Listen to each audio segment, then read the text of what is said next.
Good morning everyone.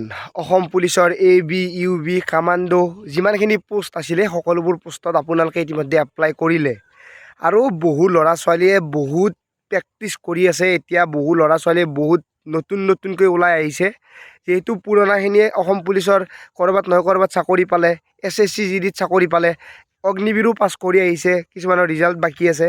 সেইখিনিৰ বাহিৰে যিখিনি অসম পুলিচত এপ্লাই কৰিছে সেই ল'ৰা ছোৱালীখিনিয়ে এইবাৰ নতুন যিখিনি এপ্লাই কৰিছিলে সেইখিনিয়ে ধুনীয়াকৈ প্ৰেক্টিছ কৰি আছে।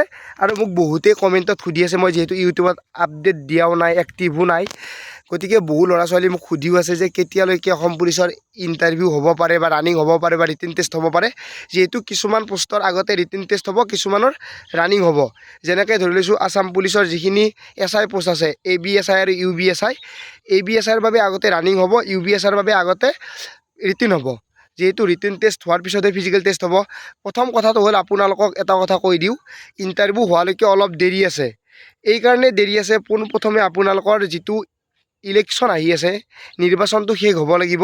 ইলেকশ্যন শেষ হোৱাৰ পিছত ৰিজাল্ট দিব, ৰিজাল্ট দিয়াৰ পিছত চৰকাৰী কামখিনি গোটেই সম্পূৰ্ণ হ'ব লাগিব। সম্পূৰ্ণ হোৱাৰ পিছতহে ইণ্টাৰভিউ হ'ব।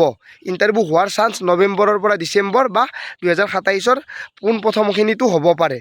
মুঠতে নৱেম্বৰ ডিচেম্বৰ বুলি আপোনালোকে ভাবি ল'ব পাৰে।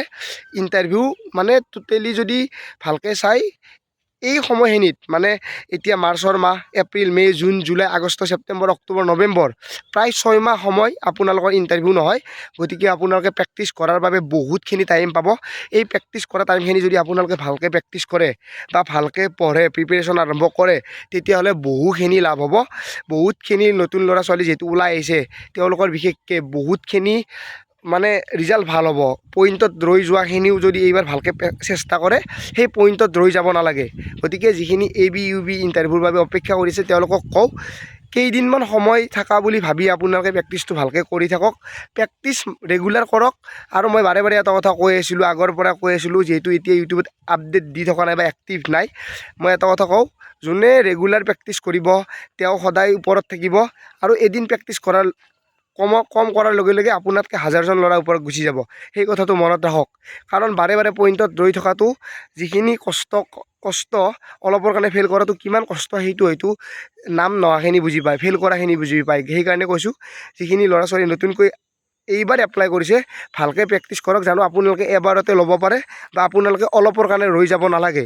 প্ৰেক্টিছটো ইমান ভালকৈ কৰক জানো আপোনাৰ মনত এটা আপত্তি ৰৈ নাযায় যে মই যদি আৰু অলপ কষ্ট কৰিলোঁ হয়, তেনেকুৱা ধৰণৰ কুৱেশ্যন জানো মনত নাহে। ভিডিঅ'টো সকলোকে শ্বেয়াৰ কৰি দিয়ক। আজিলৈ মানে পুনৰ লগ পোৱাৰ আশাৰে মই জিতুমণি। জয় আই অসম।